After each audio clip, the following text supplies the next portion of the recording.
ये अद्भुत प्रेम कहानी सिक्किम के चुंगथांग शहर की है, जो वहाँ पे कार्यरत एक जूनियर इंजीनियर और एक लेडी लेबर के बीच हुई।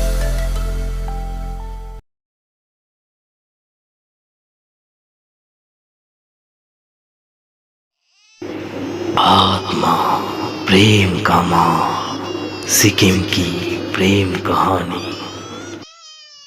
पिछले एपिसोड में आपने सुना मुकेश की जाने का इंतजाम करने के लिए सरिता अपने भाई के पास जाती है और फिर बारिश में भीगी हुई सरिता घर पर वापस आती है। अब आगे सुनिए। अचानक दरवाजे पर आवाज सुनाई देती है। मुकेश सुकून का सांस लेता है और दरवाजे की तरफ देखता है। कम रोशनी, आधी भीगी हुई और चिंतित सरिता देखने में मासूम और बहुत सुंदर लग रही होती है।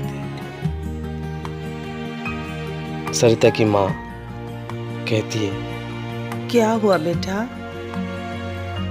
और फिर सरिता भागती हुई अंदर वाले कमरे में चली जाती है और फुट फुट कर रोने लगती है। फिर माँ अंदर जाती है और सरिता की माँ कहती है, क्या हुआ सरिता?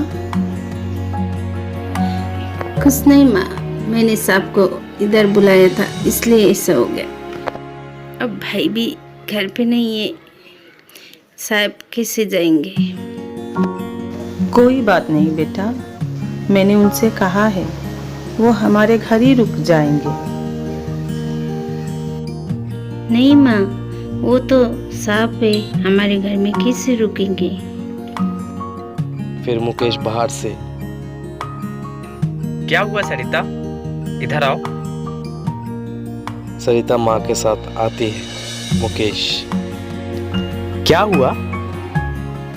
अगर भाई घर पर नहीं है तो कोई बात नहीं, मैं सोचता हूँ कुछ।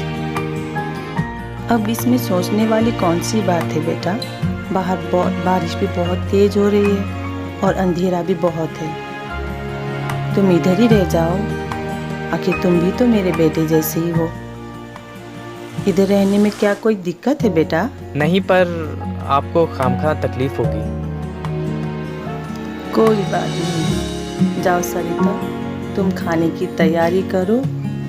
आज साहब भी वही खाएंगे जो हम खाएंगे। क्या खाओगे ना बेटा? तब तक मैं साहब के लिए तुम्हारे भाई के कपड़े लेकर आती हूँ। इधर मुकेश का तनाव ऐसे बढ़ जाता है मानो जैसे ठंड में भी उसे गर्मी का एहसास हो रहा है। इस ठंडी मौसम में भी मुकेश का पसीना छूट रहा होता है। सरिता अपनी माँ के पास जाती है और कहती है, माँ, घर पे तो कुछ भी नहीं है, सिर्फ बैगनी पड़ा हुआ है। मुकेश को आवाज सुनाई देती है। मुकेश कहता है, कोई बात नहीं, टेंशन ना लो, जो कुछ भी है घर पे बना लो, हम खा लेंगे। फिर सरिता चूल्हे में चावल रखकर रसोई घर के दरवाजे के पर्दे से मुकेश को झांकती रहती है। इतने में ही अचानक मुकेश की नजर सरिता के ऊपर पड़ती है। उस वक्त रात करीब 9:30 बज रहे होते हैं। इधर आना सरिता, देखो मैं तुम्हारे यहाँ रुका हूँ, ये बात किसी को पता नहीं लगनी चाहिए, वरना मैं कभी तुम्हारे घर पे आऊँगा नहीं। ठीक है साहब, मैं किसी को नहीं बताऊंगी। अच्छा सरिता, एक बात बताओ, माँ ये कपड़े लाई हैं, कल भाई कुछ पूछेगा तो क्या कहोगी? कहीं माँ ने कुछ बता तो नहीं दिया है? उन्होंने पूछा तो जरूर होगा कि किसके लिए कपड़े चाहिए। इतने में ही सरिता की माँ कपड़े लेकर आती है और मुकेश से कहती है, चिंता करने की कोई बात नहीं बेटा, क्योंकि आपसे ज़्यादा चिंता तो हमें रहती है, क्योंकि मेरे घर में मेरी बेटी जवान है, फिर लोग क्या सोचेंगे। मैं उनके घर पे हल्दी पाउडर मांगने के बहाने से गई थी और बोला कि राकेश के शर्ट और पैंट दे दो, सरिता को अपने मौसेरे भाई के लिए खरीदने हैं। तो बस मैं आपके लिए वो शर्ट और पैंट मैं लेके आ गई। सरिता मुस्कुराती हुई मुकेश के पास आती है और मुकेश का जूता उठाकर एक कोने में रख देती है। मुकेश कहता है, सरिता, कोई टॉवेल होगी क्या? सरिता देती हूँ सब। सरिता अपनी माँ से कहती है, माँ, सब तौलिए मांग रहे हैं, क्या दूँ? फिर वो अपना एक दुपट्टा लाकर सांप को दे देती है और बोलती है, साफ इससे हो जाएगा ना, तौलिया साफ नहीं है। कोई बात नहीं, चलेगा। सरिता मग और बाल्टी में पानी लेकर सांप के पास जाती है और कहती है, चलिए साहब, हाथ मुंह धो लीजिए। सरिता के एक हाथ में केरोसिन का दिया और दूसरे हाथ में बाल्टी। दरवाजे के पास जैसे जाती है तो बाहर तेज हवा चल रही होती है, बत्ती बुझने जैसी हो रही होती है। सरिता अपने हाथों से उसे संभालती रहती है, फिर वे दोनों अंदर आ जाते हैं।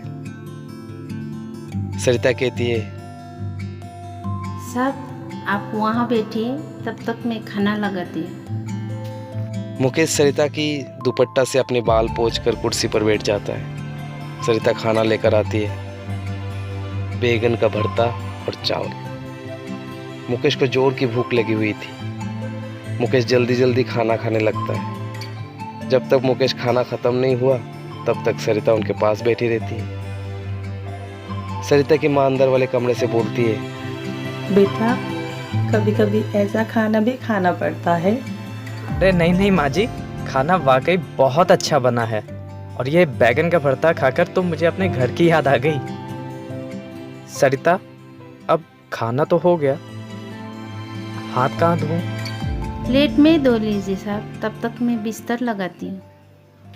मुकेश कुर्सी पर बैठ जाता है। सरिता प्लेट रख कर आती है और बिस्तर में मच्छरदानी लगा कर देती है। फिर मुकेश बिस्तर पर लेट जाता है। सरिता चली जाती है। फिर अंदर वाले कमरे में दोनों माँ बेटी खाना खाती है। और इतने में ही सरिता जब तक खाना खाकर अपने कमरे से निकलती है तो देखती है कि मुकेश को नींद लग जाता है। फिर सरिता वापस अपने कमरे में जाती है और एक कपड़ा लाकर मुकेश के जूते साफ करके चारपाई के नीचे रख देती है। और मुकेश 4:30 बजे सुबह किसी को बिना बताए दरवाजे खोलकर चला जाता है। सरिता वहां पर मेट के रूप में काम करती थी। मुकेश वहां का इंचार्ज था। फिर वैसा ही चलता गया। उस दिन के बाद से मुकेश और सरिता के परिवार के साथ कुछ नजदीकियां बढ़ने लगी। और फिर कभी कभी सरिता अपने घर से मुकेश के लिए कुछ खाना वगैरह भी बनाकर ले आया करती थी। और मुकेश भी सरिता को कुछ न कुछ गिफ्ट दे दिया करता था। ये सिलसिला सरिता और मुकेश के बीच कई दिनों तक चलता रहा। और एक दिन मुकेश सरिता से पूछता है, अच्छा सुनो सरिता, एक बात तो बताओ, यहाँ से शाम को जब वापस जाते हैं तो पहाड़ी से कुछ गाने की आवाज सुनाई देती है। यहाँ पर कोई पर्व चल रहा है क्या? हाँ साहब, पर्व भी चल रहे हैं। शाम का आप घर पे आइए, मैं सब कुछ बताती हूँ। अब मैं जाऊँ, सब मेरा इंतज़ार कर रहे हैं। हाँ सरिता, तुम जाओ, मैं शाम को आता हूँ। और उस दिन शाम को मुकेश सरिता के घर जाता है। जैसे ही मुकेश सरिता के घर पहुंचता है, सरिता दरवाज़ा खोलती है और मुकेश को अंदर आने को कहती है। और फिर मुकेश सरिता से पूछता है, आज माँ जी नहीं दिखाई दे रही हैं? अच्छा माँ जी, वो तो चाचा के घर गए। अच्छा सरिता, वो तुम गाने के बारे में कुछ बताने वाली थी मुझे। आप बैठिए तो सही, बताएंगे बताएंगे। पहले चाय तो पी लीजिए, तब तक माँ को आने दीजिए। अरे माँ से क्यों, तुम ही बता दो ना। चलो मैं ही बता देती हूँ। इधर सिक्किम में दीपावली के समय ये पर्व होता है। ये यहाँ का संस्कृति है, उसे देवसी कहते हैं। इस पर्व में यहाँ के लड़के लोग घर घर में जाके गाना गाते हैं और नाचते भी हैं, और दक्षिणा के रूप में घर घर से पैसे भी लेते हैं, और गाने के पश्चात वो लोग घर वाले को आशीर्वाद भी देते हैं। पैसे लेते हैं? अच्छा, कितने पैसे लेते हैं? पैसे अपनी मर्जी से जितना चाहिए वो दे सकते हैं। खास बात ये है कि पैसे को ऐसे हाथ में नहीं देते हैं, बहुत ही आदर और सम्मान के साथ। सरिता, ओ सरिता। लो, माँ भी आ गई। अभी माँ से पूछ लीजिए, माँ ही अच्छा से आपको समझा पाएंगे। आप कब आए बेटा? बस माँ जी, अभी अभी आया हूँ। सरिता बात करने में ही लगी रही या साहब को चाय वाय भी पिलाया? सरिता अपनी जीभ काटती है और मुस्कुराती है।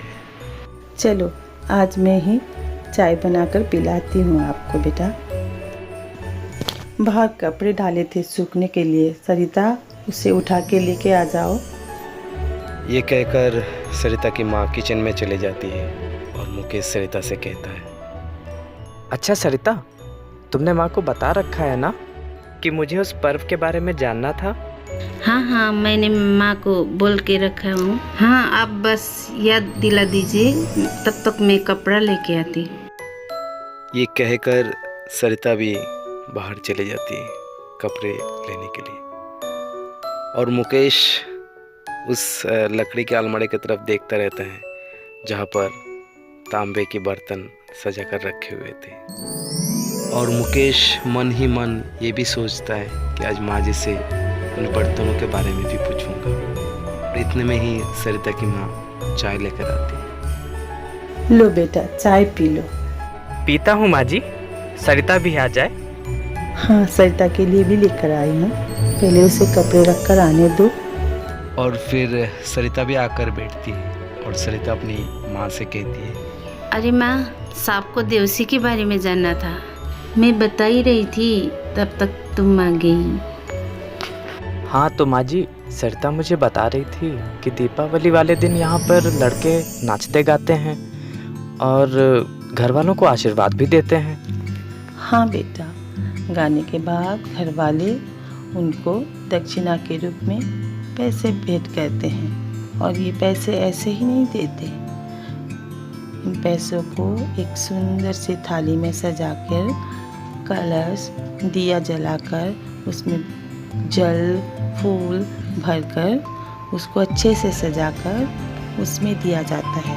और ये घर की माँ, घर की बहुएं या तो घर के बेटियाँ दिया करते हैं। और पता है ये थाली किस चीज़ की बनी होती है? ये थाली बनी होती है बम्बू की, जिसको हम लोग नांगलो बोलते हैं। और इसमें दक्षिणा के साथ साथ यहाँ पे जो बनती है तीज त्योहारों में रोटी, जिसको हम लोग सेल रोटी बोलते हैं, वो भी डालकर उनको दिया करते हैं। और ये रोटी चावल के आटे की बनी होती है। इतना अच्छा नज़ारा होता है बेटा, आपको एक बार ज़रूर देखना चाहिए, आपको बहुत अच्छा लगेगा। हाँ माँ जी, मुझे भी ये देखना था। वैसे भी मुझे कोई भी सांस्कृतिक पर्व देखने में बहुत अच्छा लगता है। पर तुमने तो कभी मुझे बताया ही नहीं सरिता। अब मुझे क्या पता आपको ये सब पसंद है। ये अगले एकादशी यानी 15 दिन तक चलता है। आपको अगर देखना है, एक दिन हमारे घर रुकना पड़ेगा। क्यों, दिन में नहीं देख सकते क्या? दिन में भी देख सकते हैं, लेकिन रात को अच्छा लगता है। पर दिन में छुट्टी कैसे मिलेगी? आप तो मेरा एब्सेंट ही लगा दोगे।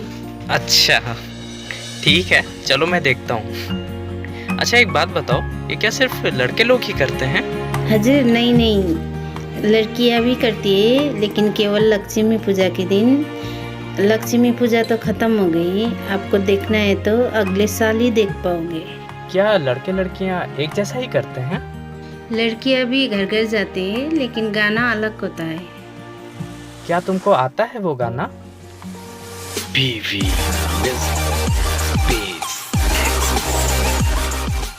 आगे हम बताएंगे आखिर ये आत्मा है कौन।